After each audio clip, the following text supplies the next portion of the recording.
Mughlai chicken 1 kilo chicken घेतलं. त्यामध्ये तिखट, धणे पावडर आणि मीठ हे एकत्र केलं आणि त्याला 15 मिनटं ठेवलं. तोपर्यंत कांदा कापून घेऊया. कांदा कापला आणि आता पॅन ठेवला. त्यामध्ये सुक्या मिरच्या 7-8 घ्यायच्या आणि 5-6 लसूणाची पाकळ्या घ्यायच्या. ते छान शेकून घ्यायचं. नंतर मोठी वेलची 2-3, छोटी वेलची 2-3 आणि लवंग 4-5 घ्यायच्या. त्या पण छान भाजून घ्यायच्या. नंतर जिरं आणि धणेही भाजून घ्यायचे आणि त्यामध्ये फुटाणे टाकायचे. 1 वाटी फुटाणे टाकले, तेही व्यवस्थित भाजून घ्यायचं. धने जिरे 1-1 चम्मच घेतलं, तेही भाजलं आणि खसखस पण 1 चमचा घेतले, तेही भाजून घ्यायची.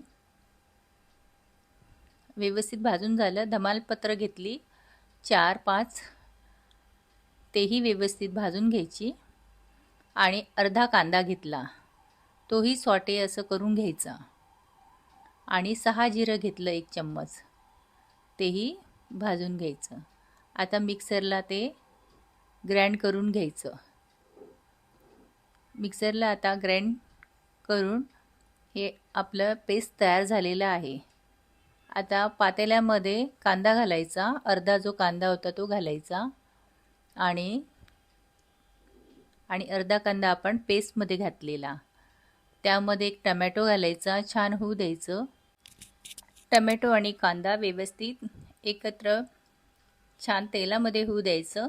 नंतर लाल तिखट, धने पावडर, हळद, गरम मसाला, आलं लसणाची पेस्ट आणि मिरचीची पेस्ट, मीठ, स्वादानुसार मीठ टाकायचं आणि सगळे मसाले 1-1 चम्मच टाकायचे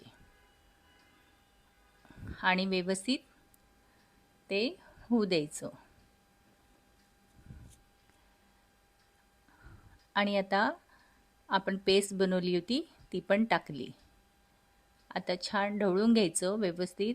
तेलाच्या वर तेल सुटणार असं मसाला छान 15 मिनटं होऊ द्यायचा तेलामध्ये. थोडं पाणी घालायचं कारण जळायला नको म्हणून पाणी घालायचं. आणि आता मसाला आता छान होऊ द्यायचं.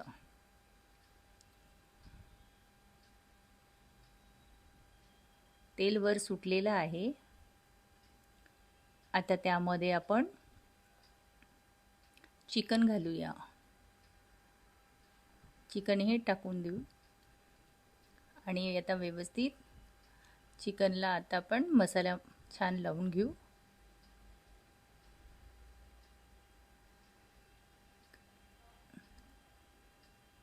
असं व्यवस्थित मसाला असा चिकनला लावून घ्यायचा.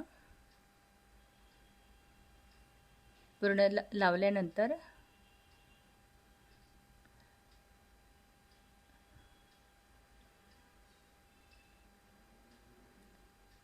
आणि आता थोडं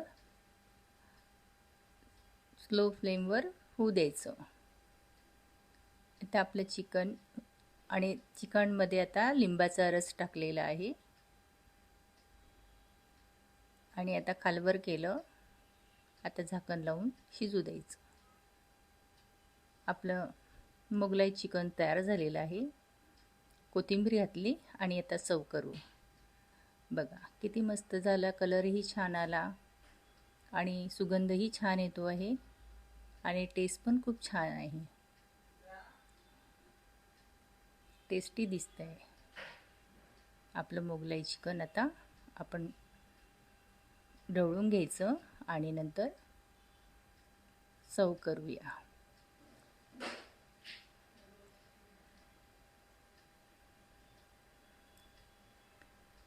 आपलं मोगलाई चिकन झालेलं आहे. तुम्ही करून बघा.